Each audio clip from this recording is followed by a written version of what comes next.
Короче, почитаю книжечку по вампирам за вас. Первая глава «Мир сородичей» и в целом кто такие вампиры, кто живет в мире тьмы. Если брать прямо совсем такой пробежкой обзор, что такое вампиры в мире тьмы. Так, вампиры бессмертные, что их крайне сложно убить. Да, они могут там регениться, не стареют, не умирают от естественных причин. Не нужна человеческая пища. Мало того, им обычно и недоступна человеческая пища. Они не дышат, то есть буквально они мертвы. Вампиры, живые мертвецы, должны питаться кровью. Да, клинически они мертвы. Чтобы им поддерживать свое бессмертие, им нужно пить кровь человеческую желательно. Кто-то питается животными. Когда они питаются, у вампиров появляются клыки выдвижные, которые сами вырастают волшебным образом, как только вампир становится нежитью. Также можно зализывать раны от укусов своих собственных клыков. И поэтому не видно, как они кормились. Так, любой, кто умрет от укуса вампира, восстает в виде вампира. Нет, это неправда. И вампиром становится только через соответствующий ритуал, когда выпивает один из вампиров всю кровь смертного, потом дает немного своей крови. В некоторых случаях даже одну каплю. Этого достаточно. И, например, в моих играх просто так становить невозможно. То есть должно быть прям намерение совершить этот ритуал. Либо очень-очень большое намерение спасти кого-то. То есть, да, в тот момент, когда человек умирает, если дать ему крови, он не полечится, не сможет как-то остановить умирание, но может случайно произойти становление. Так, вампиры сгорают на солнечном свете. Да, солнечный свет — это лютая жесть для вампира, поэтому лучше под него не попадать. Вампиры боятся чеснока и текущей воды. Нет, если у вас нет соответствующих недостатков в чарнике.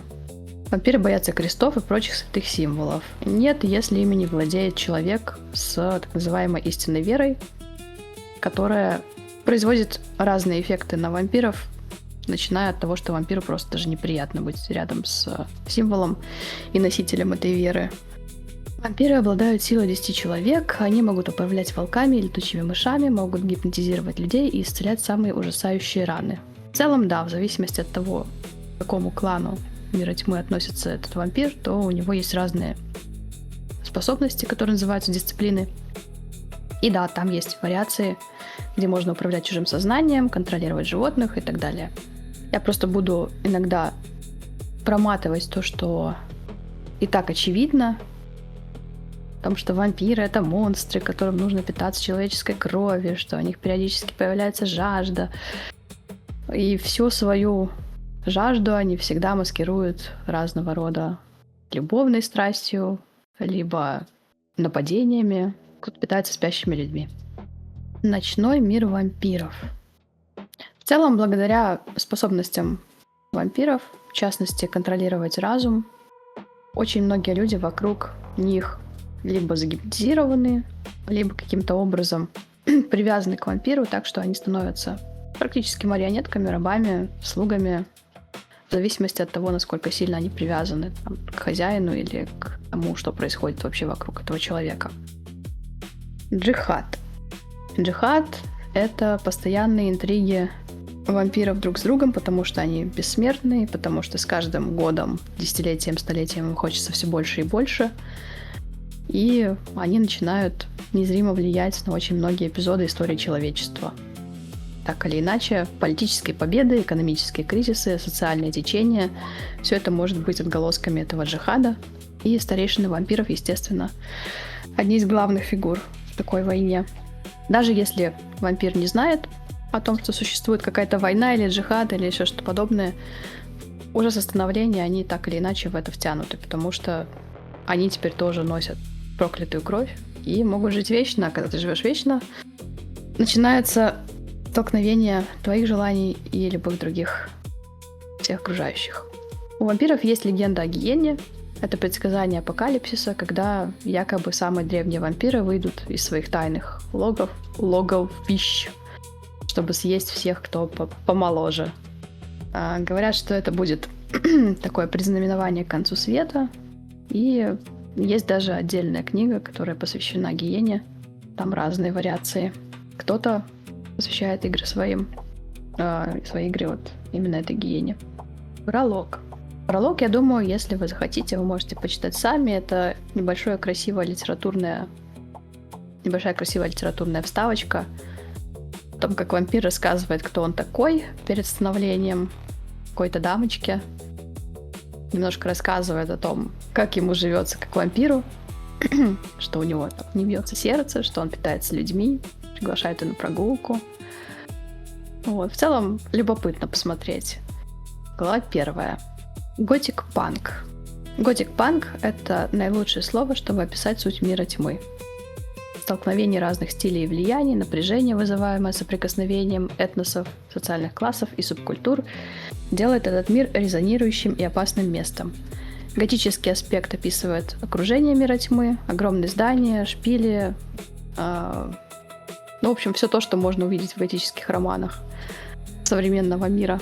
Вот. В подполье это культы, институты, контролирующие общество. А панк-аспект отражает жизнь многих обитателей мира тьмы.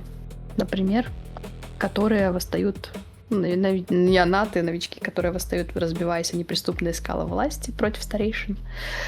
Как тут написано, музыка становится более громкой, быстрой, жестокой или гипнотически монотонной, и ее слушают массы, которые видят спасение в бегстве. Язык становится более грубым, мода вычурней, искусство более шокирующим, технология готова предоставить что угодно и кому угодно по одному нажатию кнопки. Мир становится более развращенным, люди духовно нищими, и бегство от жизни заменяет надежду. В целом, да, это мир, который похож на реальный мир, но при этом он гораздо более мрачный, гораздо более депрессивный, жесткий, темное отражение современного мира. Ну, как современного. Когда писали книгу, это были 90-е. Города. В городах рассказано о том, что города не были настолько перенаселены, но сейчас там происходят, в принципе, политические и социальные и физические столкновения. И для сородича это практически бесконечный источник крови, связи, способы удовлетворить наиболее социальных вампиров и убежища от оборотней, которые обитают в диких землях. Короче, вампиры живут в городах, но некоторые живут вне городов, но их очень мало, потому что там всякие оборотни и прочие страшные штуки. Объединяться хорошо. Сородичи. Сородичи — это вампиры, и таким словом называют комарильские вампиры друг друга, чтобы не запалиться перед охотниками и всем прочими. Но это чуть ниже. Каждый вампир уникален, у него есть своя история. Ра-та-та, вампиры-чудовища, который раз повторяется. В игре вампиры эта тема преобладает над всеми остальными. Вампиры — это чудовище, и каково это оставить обескровленный труп ребенка на свалке, манипулировать смертными, как пешками на шахматной доске, подозревать, что старейшины используют вас как невольное оружие в борьбе против своих древних врагов. Каково провести всю свою нежизнь, прячась и поглощая кровь, поддаваться на уловки зверя и разрывать невинных жертв на куски. Подстраиваясь под окружающий мир, сородичи создали свое общество, которое существует вне поля зрения смертных. Возраст, клан, сир, сила, влияние и многие другие аспекты нежизни делают сородичей тем, кем они являются. Частью существования любого сородича это членство в любых социальных кастах, в различных социальных кастах, которые существуют в обществе вампиров. И при этом они же пытаются сбежать от своего внутреннего зверя, которого они приобретают с момента становления. Это некая внутренняя сущность. Можно называть его проклятием, можно называть это каким-то альтер-эго. А как это ни назови, так или иначе, зверь хочет 3 вещей. Он пугается 3 вещей, да. Хочет он крови и выживания. Вот. А боится он огня, урона и солнца. В принципе, наверное, это все.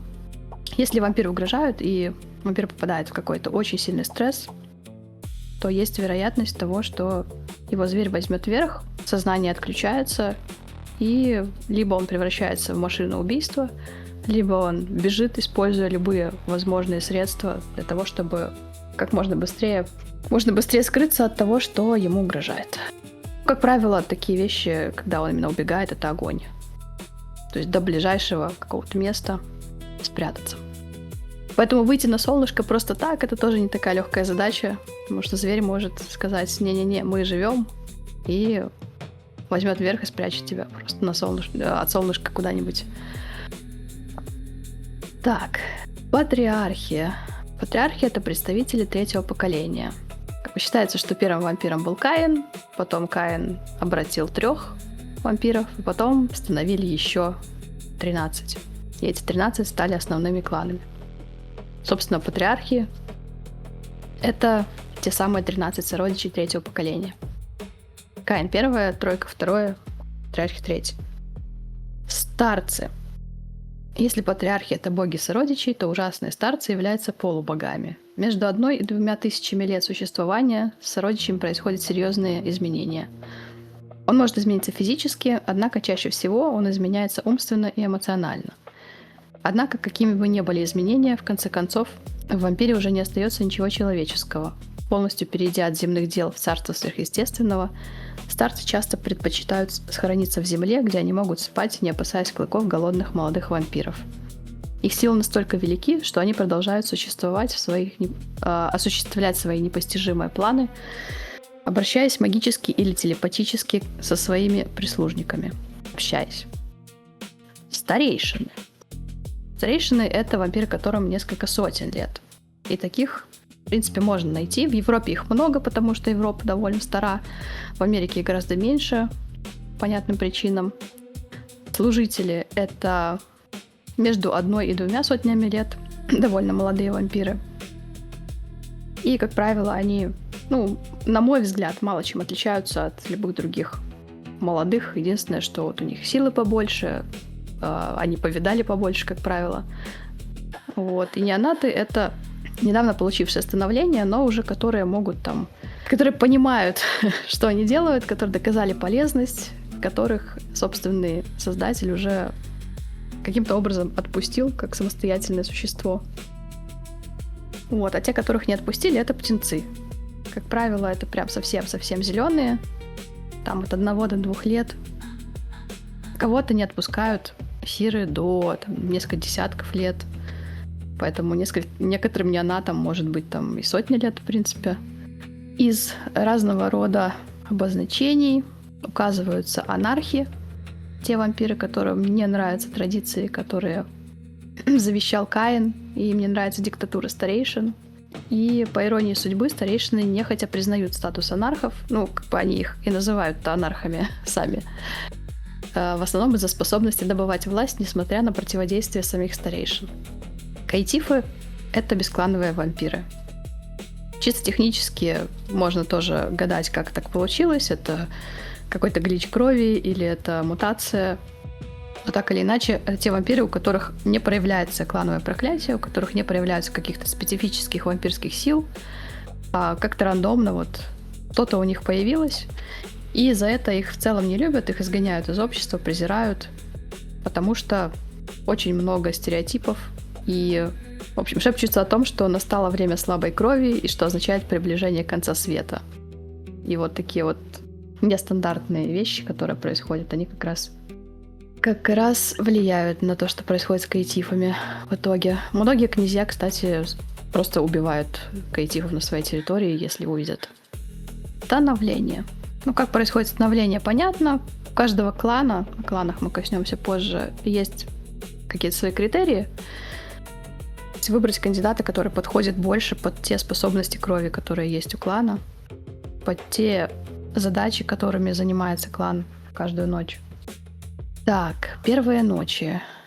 Дитя начинает медленно проникать в мир проклятых, узнает больше о сообществе немертвых. Первая ночь — это ночь откровений. Многие птенцы не могут приспособиться к ночному миру, в котором они переродились, и предпочитают встретить уничтожающие лучи солнца вместо того, чтобы продолжать существование.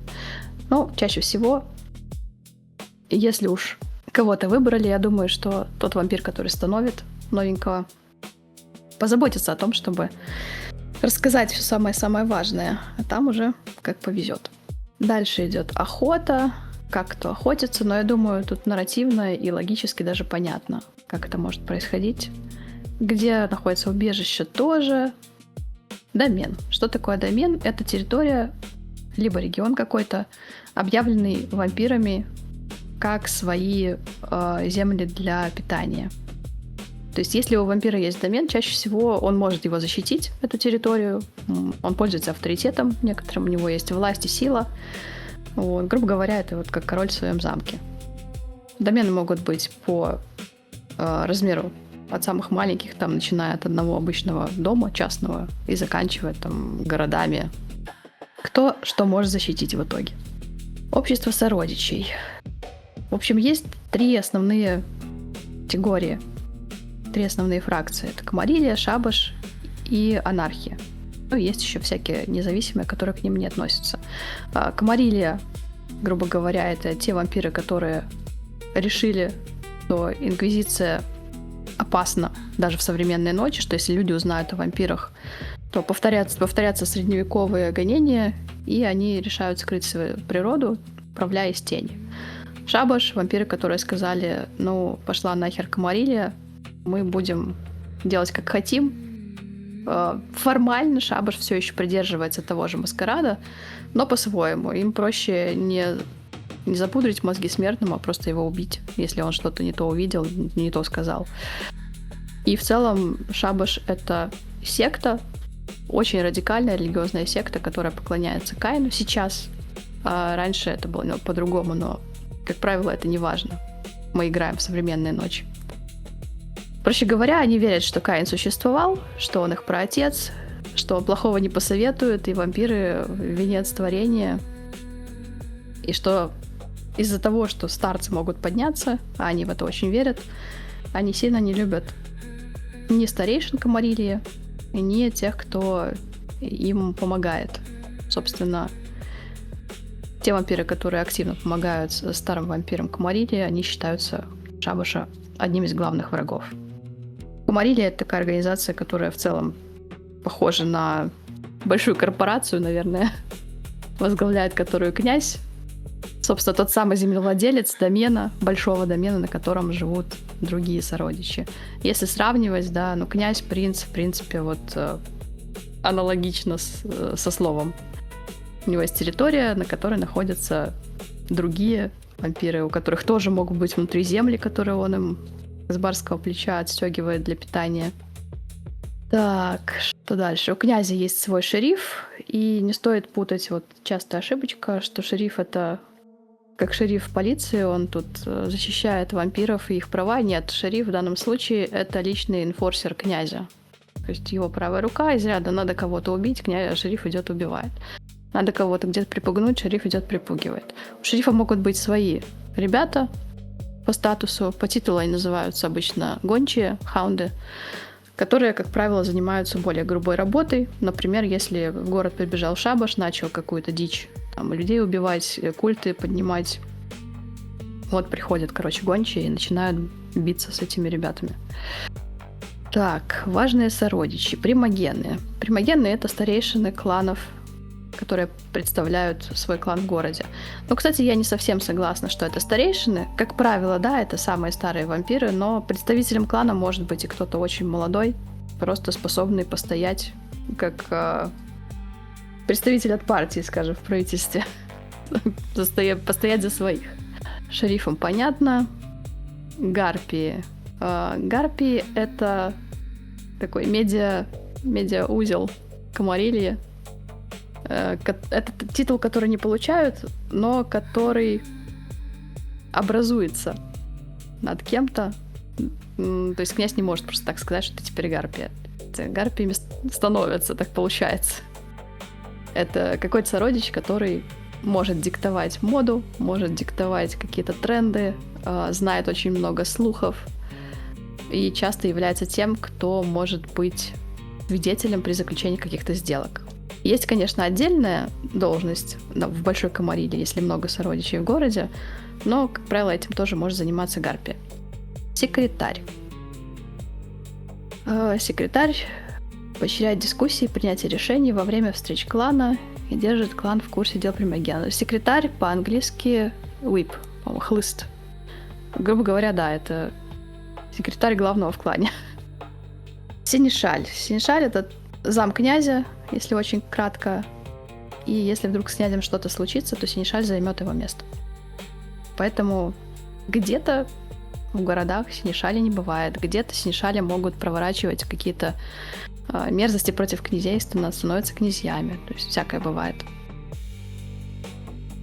Элизиумы — это места, где вампиры могут безопасно встречаться, и в каждом элизиуме, который, как правило, принадлежат какому-то клану, есть хранитель, который следит за порядком и является как бы хостом всего вот этого сборища каждую ночь.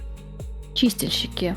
Чистильщики есть не в каждом городе, но как раз они могут заниматься грубой работой, типа устранения шабашитов, устранения тех же каэтифов, всяких вампиров очень-очень высокого поколения. 13, 14, 15. Ну, 13 не всегда, но 14 и 15 там, конечно, кровь очень слабая. Жидкая кровь, как ее называют. Там вампиры такие слабенькие, что они не могут даже развивать нормально свои способности. Какие-то могут выходить на солнце, какие-то из них могут даже иметь детей. Поэтому они считаются предвестниками гиены, и если князь очень верит в эти все легенды, хотя официально говорится, что Камарилия не верит в Каина, то, да, их убивают. Традиции. Традиции вампиров — это то, к чему вампиры Камарилии пришли, чтобы поддерживать порядок, чтобы защищать себя от разного рода инквизиции, охотников и всяких прочих тварей, которые могут на них покуситься.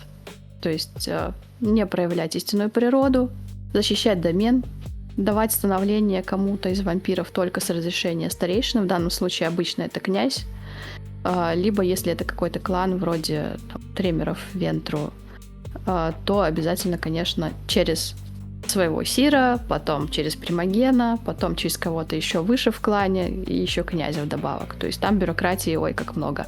Но это Камарилия. У анархов все попроще. Там, если ты становил кого-то не того, и этот кто-то натворил дел, то просто придут и напинают. Там все попроще будет. Но это не значит, что если твой потомок вдруг решил показать свою истинную природу, за ними не придет шериф и тоже не напинает. Как бы хоть ты анарх, хоть ты камарилец, ты должен понимать, что творишь. Ответственность. 4-я традиция.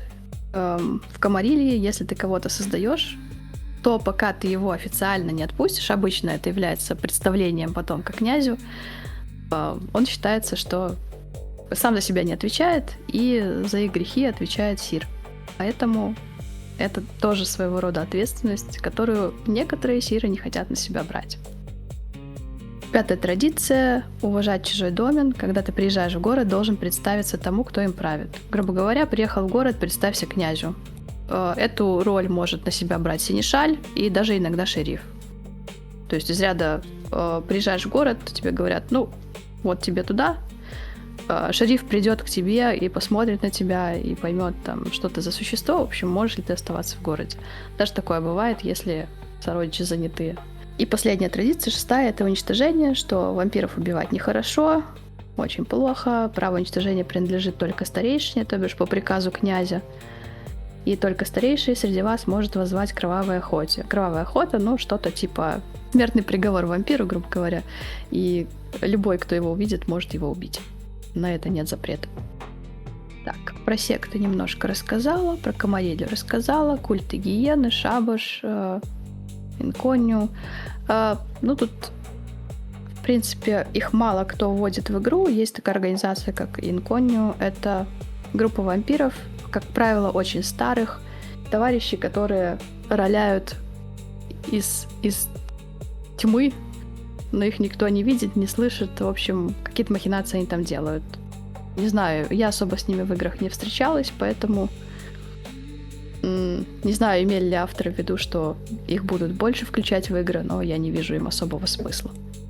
Кланы Камарилии. Их 7. По крайней мере, на версию 3 и 4 изначально. Так, дальше идет про катерии. Катерии — это просто вот ваша пачка, грубо говоря, которой вы играете, ваши персонажи, которые бегают вместе с одними целями, это катерия. Охотники, что есть? Охотники на вампиров, да, они есть. Чаще всего это одиночные фанатики, потому что, чтобы идти на какое-то существо, которое явно сильнее намного тебя, нужно быть вообще отбитым на всю голову и не иметь ничего за душой, чтобы не бояться это потерять.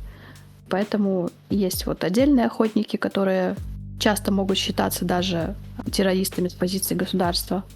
Вот. А есть официальная еще инквизиция.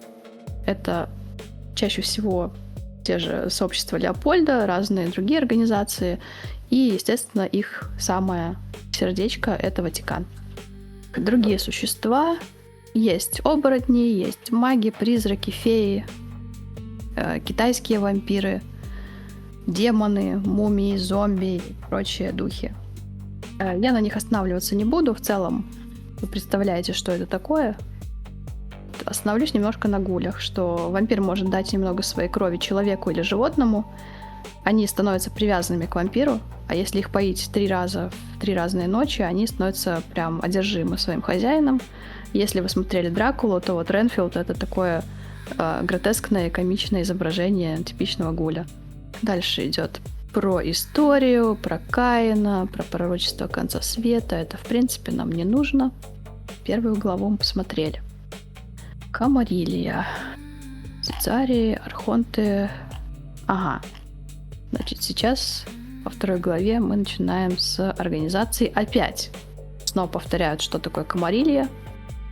Что вампиры в конце 15 века объединились, чтобы сплотиться против Инквизиции, сделать какие-то условия, чтобы от нее успешно прятаться.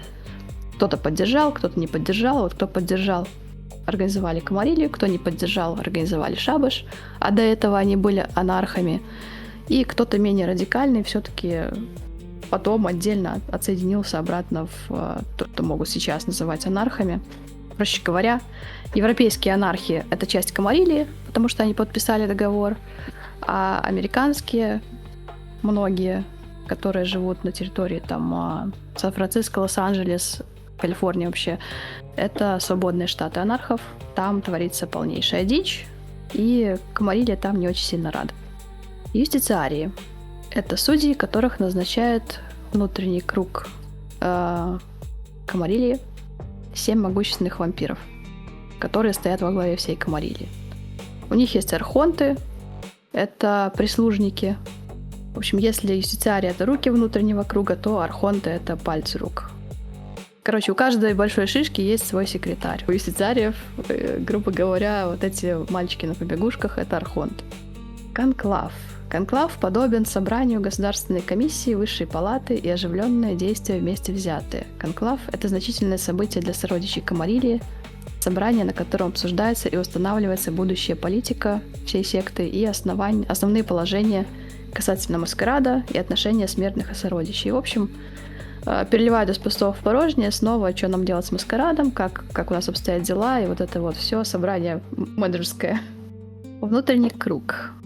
Это истинное ядро Камариллии, группа сородичей, которая встречается каждые 13 лет в Венеции, чтобы обсудить дела и развивать сообщество вампиров в той мере, какой эта группа способна диктовать свою волю в расе бессмертных хищников. Еще одна встреча